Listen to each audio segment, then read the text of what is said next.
جو نمازیں نہیں پڑھتا، جو اللہ کی عبادت نہیں کرتا، اس کو قرضہ بھی مت دو، قرض بھی مت دو۔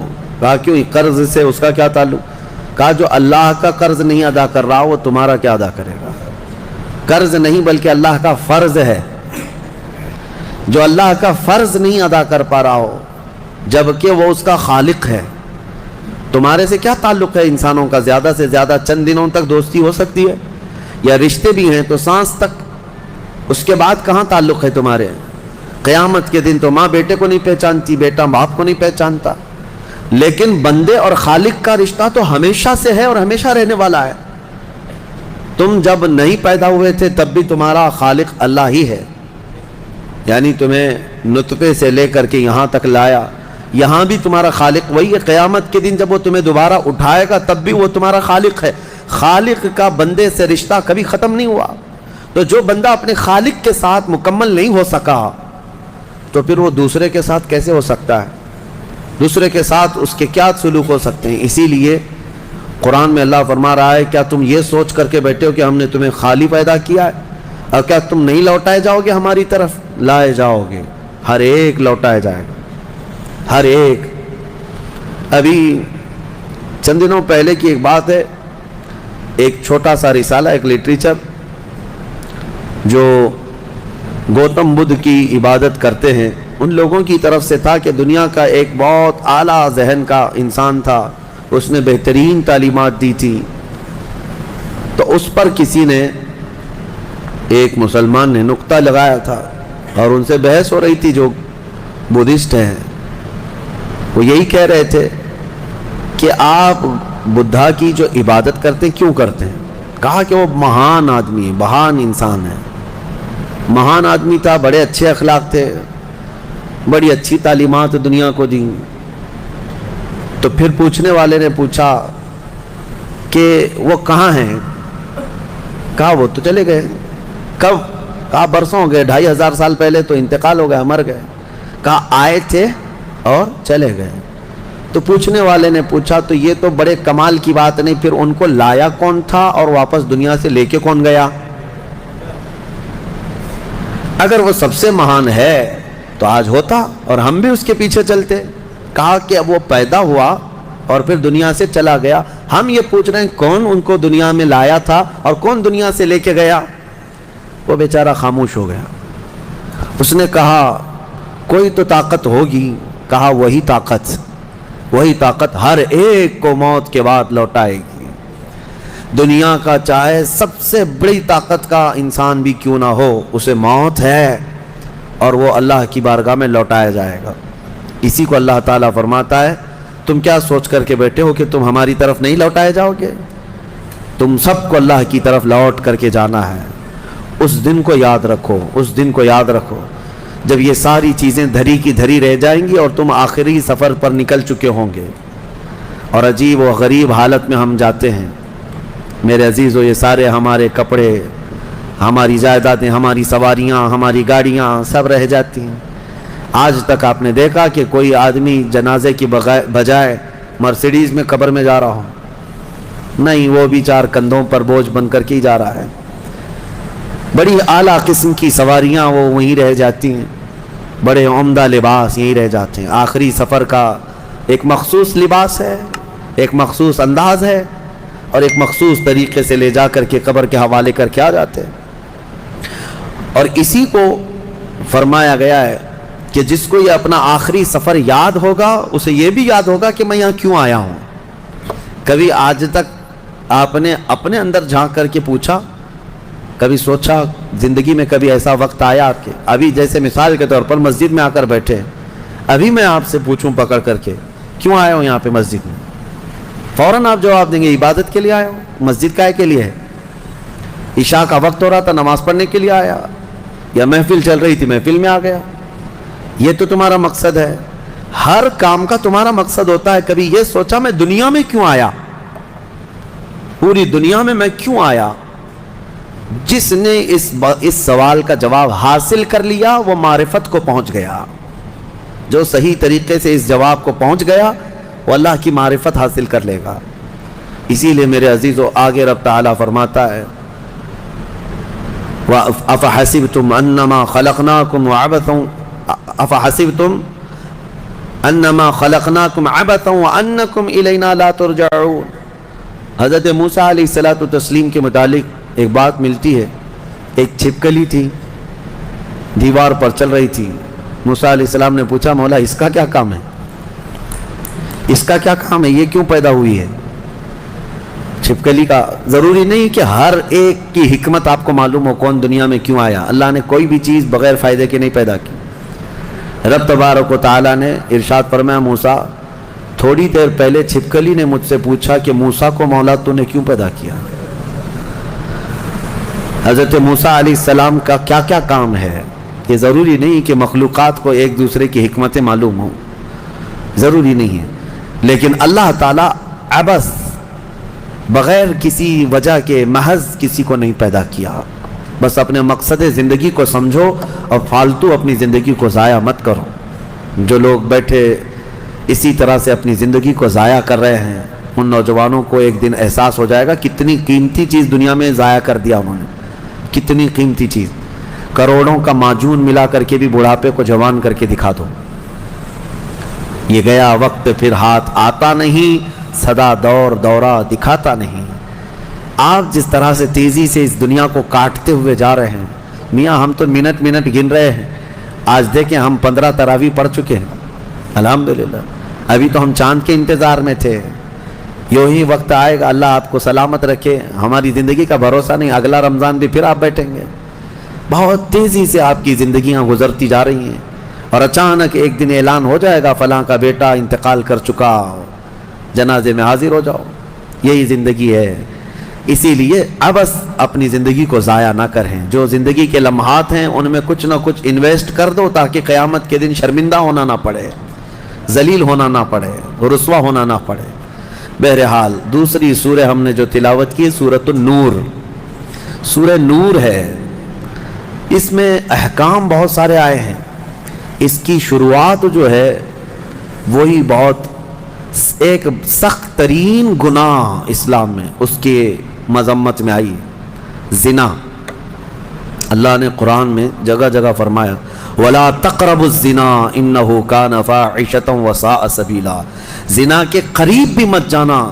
اللہ فرماتا بے شک وہ سب سے بری چیز ہے اور سب سے برا راستہ ہے. نبی کریم صلی اللہ علیہ وسلم نے فرمایا کہ جب مومن کوئی مسلمان زنا کر رہا ہو تو ایمان کی حالت میں وہ زنا کر ہی نہیں سکتا. یہ بات یاد رکھ لو آپ، ایمان کی حالت میں کوئی زنا نہیں کر سکتا. فرمایا گیا جب زنا کر رہا ہو تو اس کا ایمان اٹھا لیا جاتا ہے.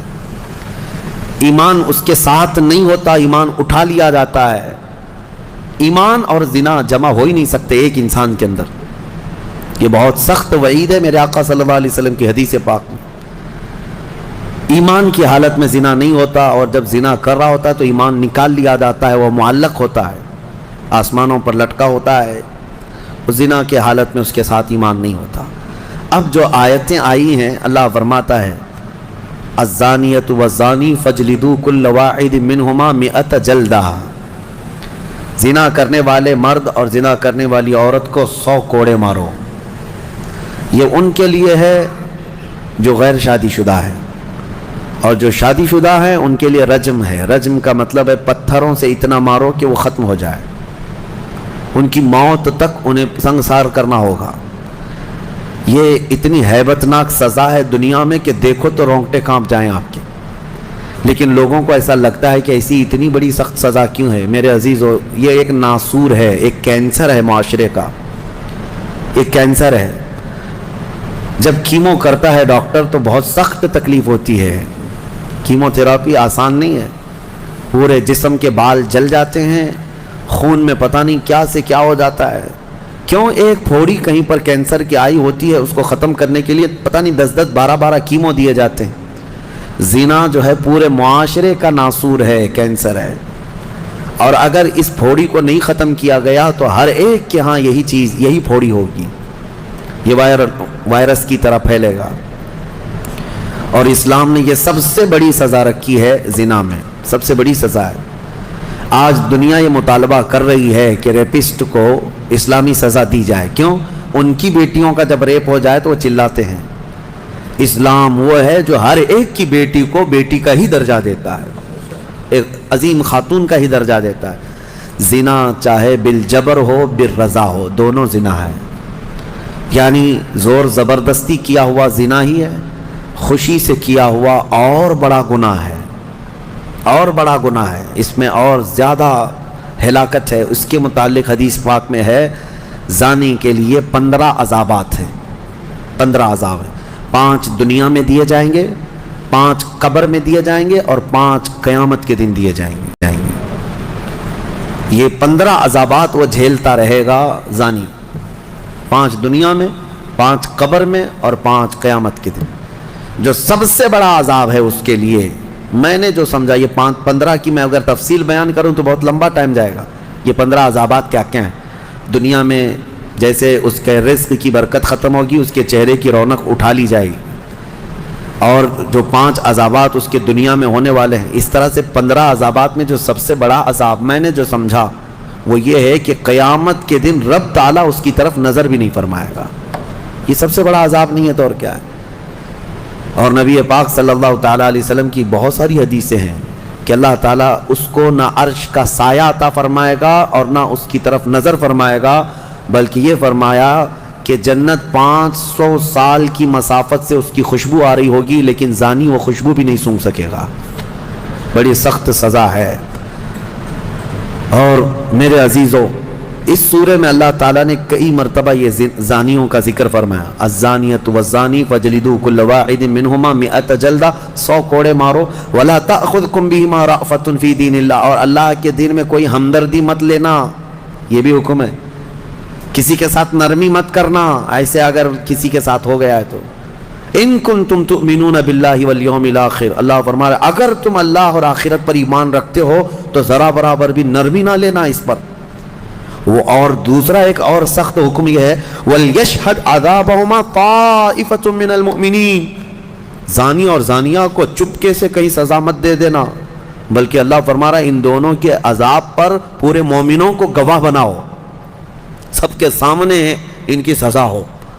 آپ کو پتہ ہے نبی پاک صلی اللہ تعالیٰ علیہ وسلم کے صحابہ میں حضرت ماعز اسلمی کا نام ملتا ہے، ایک صحابی تھے۔